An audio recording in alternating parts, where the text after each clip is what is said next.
Halo, Assalamualaikum warahmatullahi wabarakatuh. Perkenalkan, namaku Devi Fidela Kasih, NIM 191910901007. Aku dari S1 Teknik Pertambangan Universitas Jember. Jadi pada kesempatan kali ini, di video kali ini, aku ingin sharing ke teman-teman tentang bagaimana sih proses pengolahan nikel laterit menjadi granulate matte. Tetapi sebelum menuju ke proses pengolahannya, teman-teman harus tahu dulu sebenarnya nikel itu apa. Nah, jadi nikel merupakan salah satu mineral biji.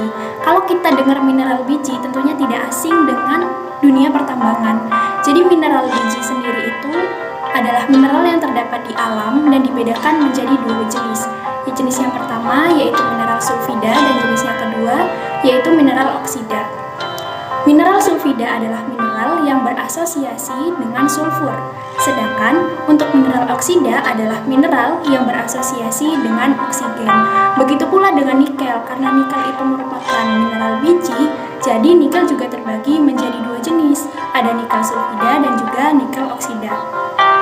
Tentunya untuk masing-masing dua jenis ini memiliki karakteristik yang berbeda dan cara pengolahannya pun tidak sama.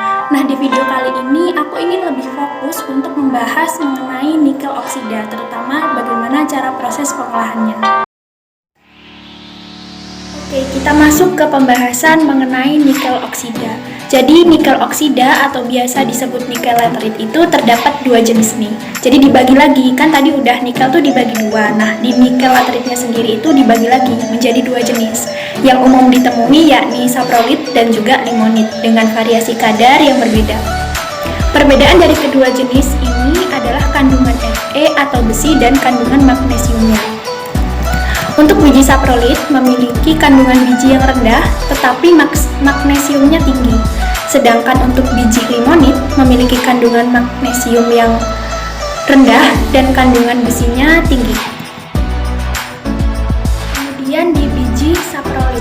Untuk di biji saprolit sendiri itu dibagi lagi menjadi dua jenis berdasarkan kadarnya. Jenis yang pertama yaitu high grade saprolit or dengan kadar Ni lebih dari 2%. Dan untuk jenis yang kedua yaitu low grade saprolit or dengan kadar Ni kurang dari 2%. Lalu gimana sih karakteristik dari nikel itu sendiri? Jadi nikel memiliki volume atom 6,6 cm3 per mol. Nikel memiliki konduktivitas listrik sebesar 146 kali 106 ohm per cm, di mana elektronegativitasnya yaitu 1,91. Dan bilangan oksidasi untuk nikel yaitu 2,3, sehingga nikel memiliki potensial ionisasi sebesar 7,635 volt. Nah, untuk titik lebur nikel itu sebesar 1726 K dan titik didihnya sebesar 3005 K. Entalpi penguapan panas pada nikel sebesar 377,5 kJ per mol dan kapasitas panasnya sebesar 0,444 Joule/gram per Kelvin. Pembahasan yang selanjutnya mengenai pengolahan nikel pirometalurgi. Proses pengolahan biji nikel dengan menggunakan teknologi pengolahan pirometalurgi, yaitu proses ekstraksi biji nikel dengan menggunakan suhu tinggi.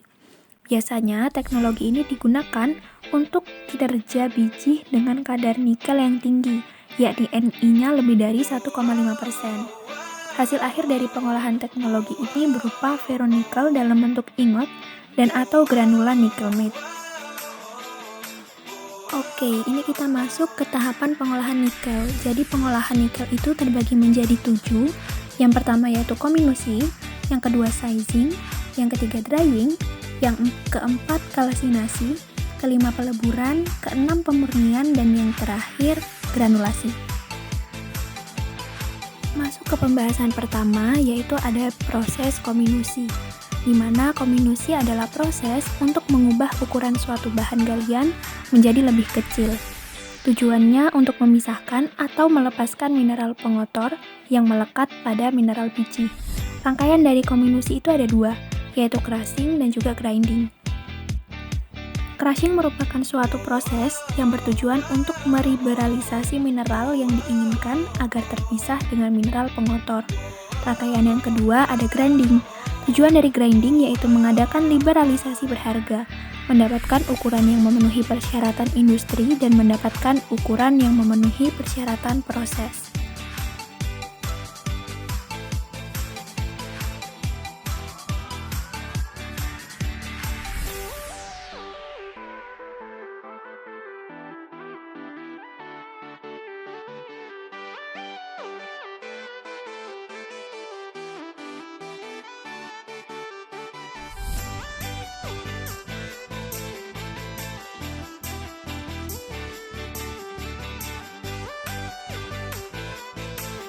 Proses yang kedua adalah sizing.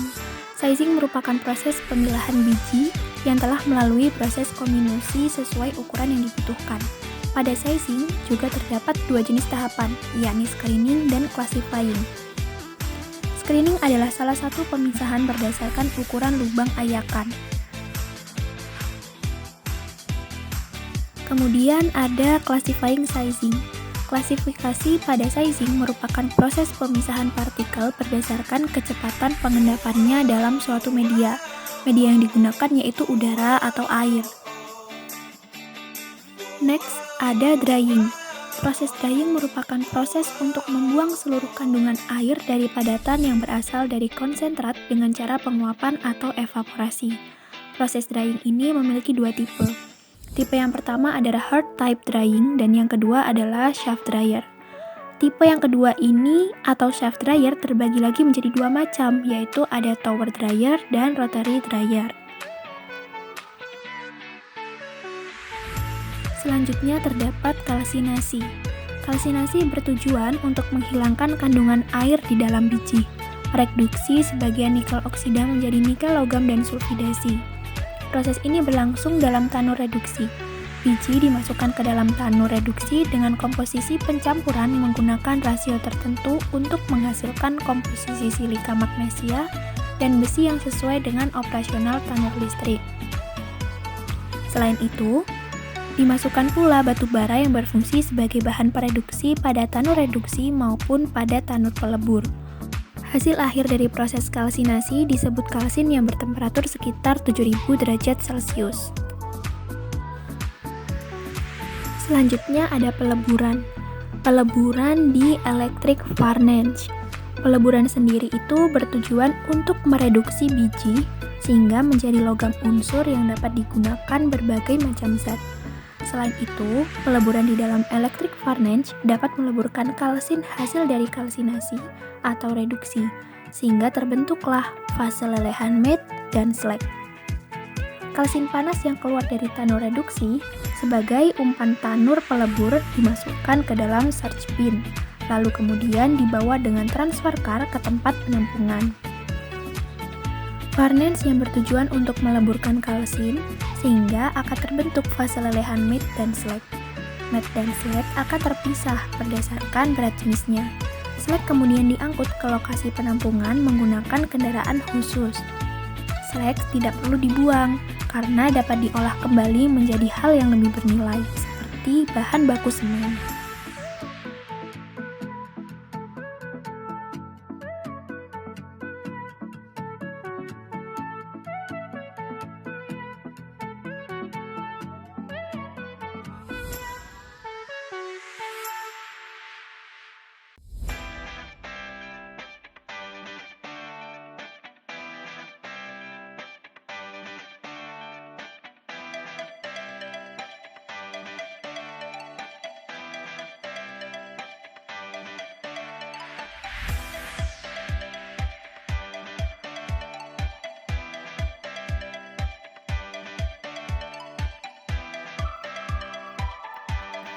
Next, ada pemurnian. Pemurnian bertujuan untuk menaikkan kadar Ni di dalam matte dari sekitar 27% menjadi di atas 75%. Matte yang memiliki berat jenis lebih besar dari slag diangkut ke tanur premium atau converter untuk menjalani tahap pemurnian dan pengayakan. Proses konversi adalah proses peningkatan kadar nikel dalam matte cair yang dihasilkan dari dapur tungku. Kadar nikel naik setelah proses konversi, sedangkan kadar besi dalam matte cair turun. Jadi, proses converting merupakan proses pemurnian nikel matte cair. Konversi dilakukan dalam top-blown Caldo type rotary converter atau dalam Pierce Smith converter. Proses pemurnian dilakukan dengan menambahkan udara dan silika sebagai flux, bahan imbus.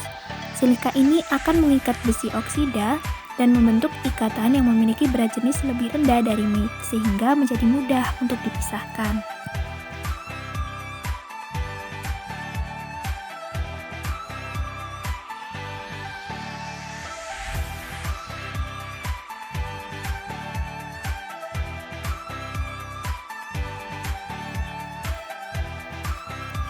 Selanjutnya adalah proses granulasi. Ini adalah proses yang terakhir. Proses granulasi merupakan tahapan akhir dari pengolahan biji nikel menjadi matte. Matte cair dari proses konversi ditransfer menggunakan sendok ke lokasi proses granulasi. Pada proses granulasi, matte cair disemprot dengan udara bertekanan tertentu. Matte cair membeku dalam bentuk granul-granul atau partikel-partikel kecil untuk mengubah bentuk matte dari logam cair menjadi butiran-butiran yang bisa diekspor setelah dikeringkan dan dikemas. Matte dituang ke dalam tandi sembari secara terus-menerus disemprot dengan air bertekanan tinggi. Proses ini menghasilkan nikel matte yang dingin yang berbentuk butiran-butiran halus. Butiran-butiran inilah yang kemudian disaring, dikeringkan, dan siap dikemas.